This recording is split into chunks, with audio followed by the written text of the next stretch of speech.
Welcome back to the Audio Academy podcast. I'm your host, Georgie Jameson, and this week our guest is Chloe Straw.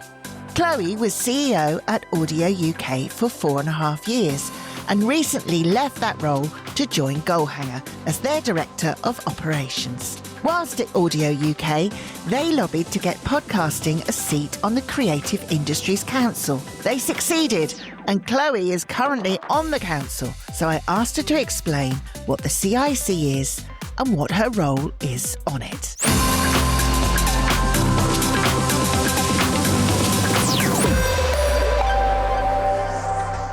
I guess it's a slightly weird time for me because I've recently left as the CEO of Audio UK and I started as Director of Operations at Goalhanger at the start of this year. Creative Industries Council role is very attached to the Audio UK role, if that makes sense. Yes, so I'll explain a bit more about it and kind of why that is. But I think the context is really useful. So I actually wrote down the blurb of the Creative Industries Council so I could do it some justice. But the overview is that it was established in 2011 and the aim is that it provides a formal platform for collaboration between industry and government. So its primary goal is to ensure that the UK's creative industries remain globally competitive and continue to contribute significantly to the national economy. I think what's really nice about the Creative Industries Council is it acts as a strategic partnership rather than a regulatory body. So it's very much about the industry having an opportunity to consult on the creative industries and input their expertise into government. And I think that's really important. There are a lot of chairs and they sort of change all the time. And in fact, Tim Davie has recently been announced as the new chair from later in the year. It's jointly led by government and industry. So at the moment, the chairs are Lisa Nandy, who's obviously the Culture Secretary, Peter Kyle, Business Secretary, Shriti Federa, who's Industry Co-Chair, and Peter Bazalgette. And so Tim will be the kind of new industry co-chair. It's really interesting, and I'll talk a little bit more about kind of the makeup of it and the different members. It helps kind of work with the government to shape policy and address challenges faced by the industry. So that could be advising the UK government on issues affecting creative businesses, supporting economic growth. Obviously, it's incredibly important and something the government's really committed to is economic growth around the creative industries, which is fabulous. Promoting innovation and skills development, encouraging international trade and investment, which is incredibly important for the UK as well. We have such great cultural exports and it allows us such an enormous amount of soft power and we want to make the most of that. And also fostering diversity and inclusion across creative professions. So it does a lot and it is a massive group of people. I was sort of amazed by how big it is. I think they've made it bigger as well. I am a member of the Creative Industries Council. I sit on the Creative Industries Council, and that means that there is a meeting, I think it's once every 6 months, where everyone comes together and there's members right across the creative industries. So I just noted down a few, so including the British Fashion Council, YouTube, British Film Institute, the Design Council, the Music Publishers Association.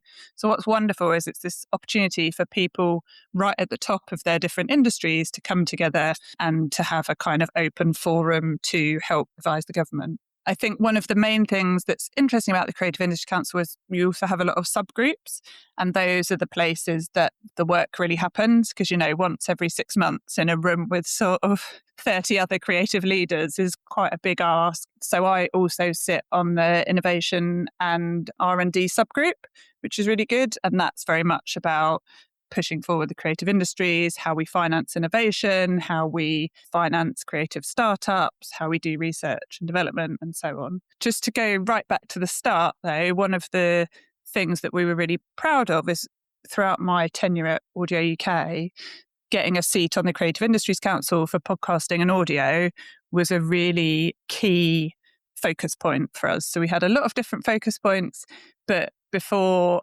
Audio UK got a seat on the council, there was no seat for podcasting and audio. And so we ran a massive campaign, which was run really well by Hannah Brankin, who's Audio UK's policy lead, and Katie Banham, who does marketing and memberships. They ran a kind of incredible campaign to lobby to get a seat on the council. And we tried before and not managed it. And I think it was just fantastic. And what was really nice about it, which is common across the audio industry, is that everyone everyone sort of came together. So, a lot of the different networks ran our advert. So Goalhanger did, Wondery, Persephonica put it on their podcast, and Sony did it on their podcast. And there was a huge amount there was kind of an open letter that had 400 different individuals and businesses to sign it. And it was a really nice example of making sure that podcasting and audio was kind of at the forefront of creative industries. I think this is the key. Podcasting now has that seat on the council. It's been recognised alongside all those other genres that you mentioned. TV is on there as well, video and games, film, music, arts, and audio wasn't represented. And now it is. How important do you feel it is that podcasting has got this seat on the council? I think it's incredibly important. I became, not just me, many of us became frustrated that it didn't, because it's obviously such a hugely innovative and growth area for the UK and globally. And I think there was a tipping point for me when Chris Bryant, when he was at DCMS, started a podcast, DCMS podcast, and podcasting still didn't have a seat on the Creative Industries Council at that time. And I think that sent me over the edge, because I was like, we'd have all these conversations and they'd be like, oh, and not sure. And I was like, got your own podcast, but you won't recognise us as creative industry. Like, it became a sort of absurd joke. I've not been involved in it for long enough. And it is important for me to note, actually, that the seat sits with Audio UK, not with me. So I'm doing it for the moment. But obviously, Audio UK have announced new CEO, which is brilliant. So it will pass to Chris Bourne. You just have to go through a few checks. So I'm sort of starting it off and babysitting it. But one of the reasons it sits with Audio UK is because obviously it's the industry body across kind of podcasting, radio, audiobooks. There are some commercial seats on there, but we felt like it was better to stay with Audio UK. We know that podcasting is such a vibrant industry.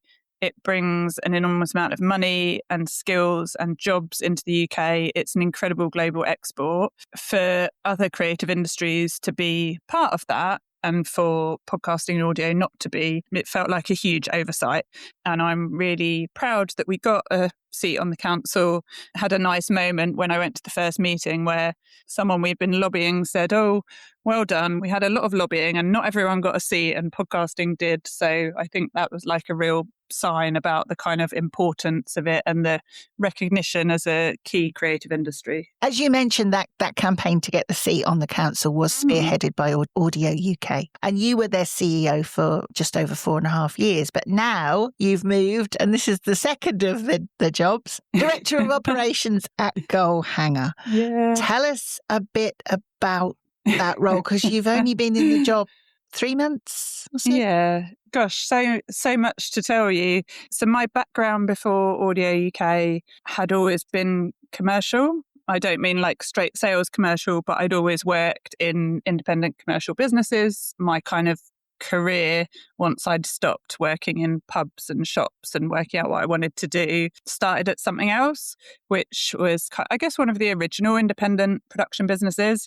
I think when I started there, you either got a job in commercial radio or you got a job at the BBC. And then there was this like really weird thing called an independent production business, and no one really understood what they did. And that was my first kind of audio job, I guess, was at Something Else. So I did that. And then I went to We Are Grape, and I've always worked either in production or as head of content and production. But a lot of my work as part of those roles has always been very business focused, business strategy, operations. One of the kind of nicest things about Goalhanger was it felt like coming home.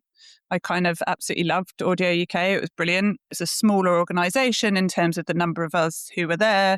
We did a lot of remote working, which was great at the time. But what's been my sort of greatest pleasure with Goalhanger is the team who work there. We're all in the office together most of the time. There's about 80 to 90 of us at the moment. And it's just sort of the vibrancy and the teams that make the content and the teams who edit the content. There's kind of this huge passion. It felt very reminiscent of previous businesses I've worked at, which was lovely in terms of the positivity, but obviously with a kind of 2026 lens on it when the industry is very different. And, you know, there's a lot more opportunity now for independent businesses than there was when I used to work with Something Else, when effectively you were at the beck and call of commissioners kind of before podcasting existed. Tell me about what a director of operations does then, because I'm obsessed with people's job titles. I love a job title, but I really like to kind of drill down and find out what a day in the life of a director. Because I mean, Goalhanger is huge, isn't it? I mean, it is. It's a phenomenon. Yeah, it's amazing. When you look at the top 10 podcasts of the day, it dominates in a relatively short space of time compared with other independent production companies, like you say, like Something Else, who was one of the forerunners. Goalhanger swept in and changed the game, really. And swept up. Yeah. And swept up. So what is a day in the life of director of operations of this phenomenon like? The behind the scenes. This is a rare insight into behind the scenes. That's what we want. It's corny, but every day is different. First of all, it probably is worth me saying that obviously it's gone from startup to a scale up incredibly quickly, which is exciting. Like, I love the startup vibe, the sort of passion that you get with people. And I think what's really lovely about Goalhanger is that, you know, you see the passion of the teams. You know, we had on Rest is Politics has got an interview with Zelensky this week. Absolutely incredible interview. They've worked so hard to get that interview. Beautiful execution, incredible teamwork, absolutely wonderful. And that is what Goalhanger is good at. We work incredibly well at creating beautiful content. The passion of the teams, all the different areas of the business work really well. So obviously there's the show side, the editorial side, the video side, the commercial side, and they're just really great, specialized, high functioning teams. And I think my role is about bringing all those teams together. So they work really well together, but just making sure that it's a bit more formalized in terms of how they work with each other. A day could be, I have a exec team meeting, then I do some interviews. We're recruiting for a lot of roles at the moment, so might do some exec producer interviews. Then I meet with my operations team to make sure that they're happy delivering what they need to deliver that week. Then, you know, someone wants a quick coffee, so you have a coffee with them. Then you plot out some operational strategy around things that you want to deliver coming up. One of the big projects that I work on at the moment is obviously we've got the World Cup in New York coming up with Netflix and the Rest is Football team. Yeah, they're all going to go over there, aren't they? Yeah, really exciting. And that's being run by John, who runs the Rest is Football, and Lainey, who's the production executive on that. But obviously that's an absolutely, you know, huge project with an amazing client. And so making sure that like they're all happy and checking in with them. There's just, I think I'm fortunate because I get to be a part of all the different areas of the business, which is a privilege. It's very lucky. But yeah, I think the point of that is I don't have any answer to what I do. It's very, yeah, it's really enjoyable. I love it. Very exciting. It's also very typical of me. Like, it's very on brand for me to be like, oh, I do 40,000 things, because that's, you know, that's always been the way that I work. I'm not sure if it's the most efficient way, but it is the way that I do it. So the business is expanding all the time. And I think in just the last couple of years, the amount of podcasts, the extra Rest is that are being made from the original history, and then football and then Money joined, and now there's science, and I mean, there's just... We have science, classified, entertainment. Yeah, there's a huge amount of them. I think part of the reason I was drawn to Goalhanger, so actually, interestingly, I said that I would never go back to work in a production business, not because I had wonderful experiences at Something Else, wonderful experiences at Grape, but I had come off about 15 years of repeatedly pitching for business. And at the time, budgets were small, worked with amazing people, but there was something about relentlessly pitching to briefs. It's exhausting though, isn't it? Yeah. And also it's based on one or two people's perception of what's right. And so when I went to Audio UK, obviously I loved the business side of what I did, and that's why I wanted to do that. But it was also like, just need a bit of a break from, you know, relentlessly pitching ideas. And when I did that, I was like, I'm never going to go back into production.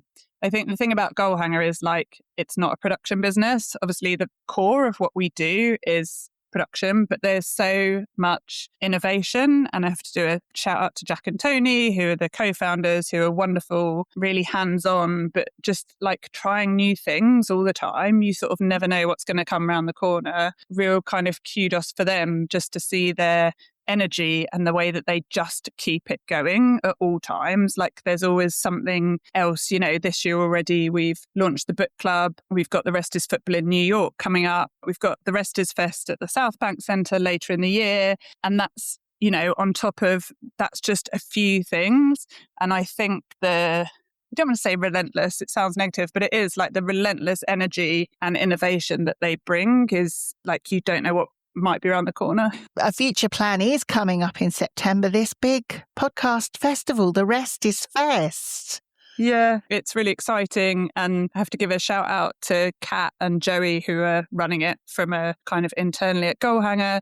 And again, my main thoughts around that are just like seeing the internal team in action is a pleasure. In terms of programming is really exciting that they've come up with. Organising that many events is huge. Because they're live shows, aren't they? They're live shows. It's a whole other area of podcasting that Goalhanger got in on quite quickly. One of the first interviews I did when I started doing this podcast was with Tony.